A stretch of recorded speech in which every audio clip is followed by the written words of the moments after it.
origins of actually what we play, what we actually play, is like a form of punk, which is what they call street punk now. It's from the actual streets of London, which consist of, as I maybe repeated earlier, was the fact that a lot of the songs are about working class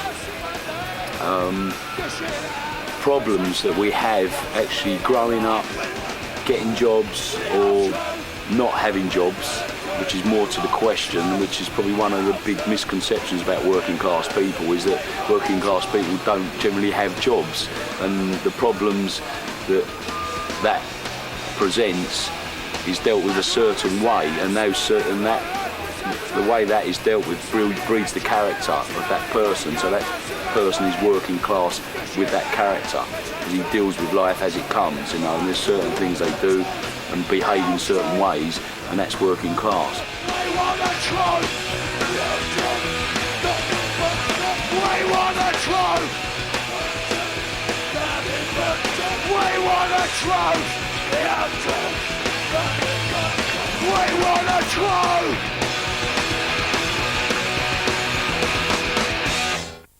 Okay, this is one of my old label mates on Secret Records when we got ripped off, and it's Exploited, Beat the Bastards. I've been in Czech Republic, this is my 4th time I believe, and I've always had a really, really good time. I think the people here are great people and are really into punk rock, probably more in their hearts than maybe some other European countries, which I quite like.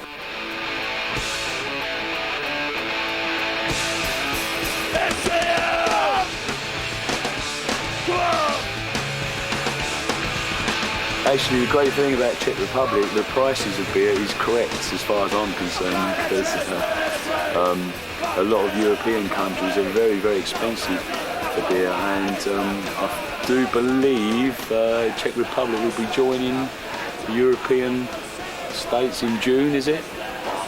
May? Okay, so expect the prices to go up.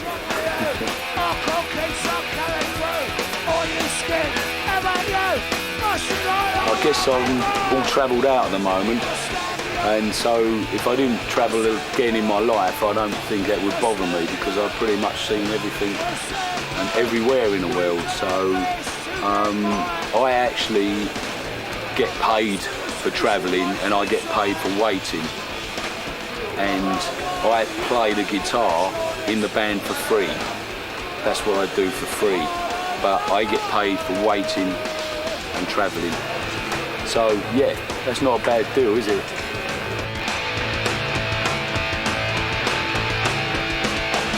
We make a stand, you take my hand.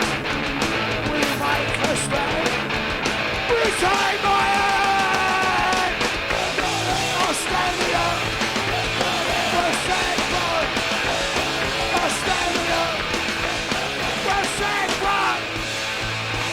This is Ruby Soho by one of the best songwriters in punk, and that's Lars and Tim. So Ruby Soho, just for you.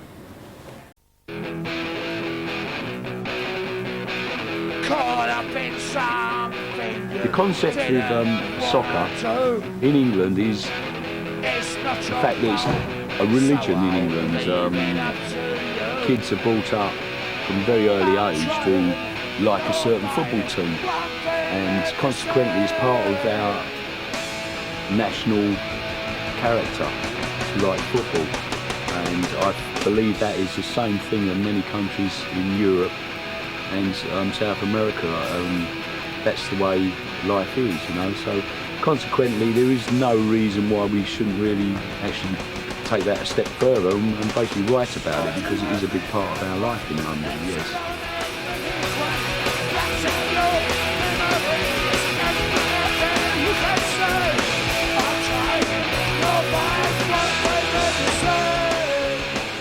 So anyways, the basic life in London is very much football orientated, so therefore we extend that into writing songs about it, and consequently we are on tour at the moment promoting the new business football album, which is basically called Hardcore Hooligan, which was an actual heading that I saw in a newspaper, which basically said, you know, these kids are real hardcore soccer hooligans or something, and he just went on to talk a load of old rubbish about something they obviously didn't know about. So I just, the title caught my imagination, and so we're sort of one of the first groups to ever actually bring a whole album out full of football songs, and it's basically as, you know, as we see it really.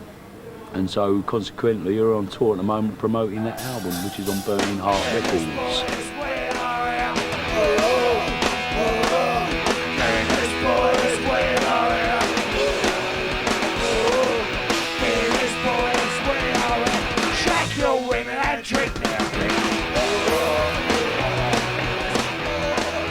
Guinness Boys, which is on the No Mercy album, is a song which portrays actually something that happened to me, which was, I went to football, my team lost, I then went to the bar and drank Guinness and got drunk to drown the sorrows of losing the football game, and before I knew it was 1 o'clock in the morning, and I went home and my girlfriend had locked me out and was very upset with me, so I, the next day, wrote the song Guinness Boys, and I felt after that it would make a good advert for Guinness. So if you're watching Guinness,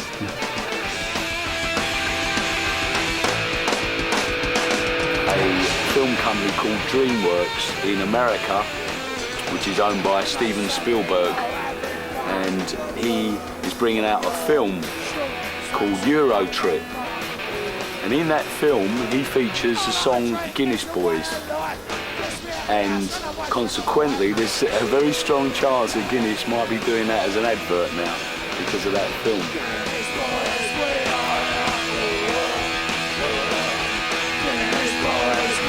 And I want you to watch this because it's hell to pay. The band, the business over these number of years, you have to remember we split up for 8 years. We wasn't really talking to each other, you know, and consequently 7 years ago we only really come back because it was just an accident that we actually come back, and we done a show to raise money for cancer research for a famous football player, which was Bobby Moore. He was England captain, and the word got round that we'd done a show, and consequently the phone didn't stop ringing, and I'm here now. It's just gone silly from there. We were lucky in the respect at that particular time there was nothing around doing street punk, and I recognised that fact, and I felt that we, at least if we put an album out which was the truth, the whole truth, nothing but the truth, we would, at least if we just done that street punk, right, and we'll see you later, you know, it's all over. And we done the Truth album, it just went ballistic, and everybody, you know, wanted to know more about street punk, what it stood for, and they, you know, and from there, you know, it just hasn't really stopped. I actually not in it to be famous, I'm not in it to make money, and I never was. And that is the misconception that all these young kids have got. They think that you have to be like Blink-182 and make lots of money, Offspring, make huge amounts of money, okay? And I totally understand that. It's very sort of like the capitalist system, and that's that speaking. So it does make me laugh when these kids actually go along that line. I mean, my actual job is to counteract that. I'm not in this to make money and be famous. My job is to re-educate the new up-and-coming bands, the young kids, in a correct way.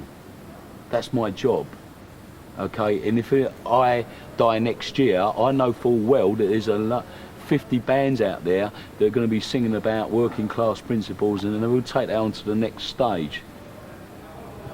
So I don't really care what any of these kids are going to say, because they're as soon as they open their mouth and they go along that line, I know they don't really believe or understand what they're getting into, because within about 3 years there'd be a lawyer, a doctor or a dentist, or they'd be at college studying something like sewing or cooking, right? They're not really, so that doesn't bother me. And Dwayne is probably more responsible for punk rock in America than anyone, because that guy introduced punk rock music into skating, which is still exists today.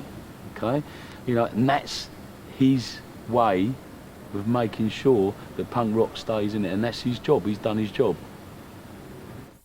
I want you to go out tomorrow and buy Hardcore Hooligan on Burning Heart Records, and email me at oithebusiness.com or thebusinesspunk.com and tell me what you think. Good or bad, don't care. Bye.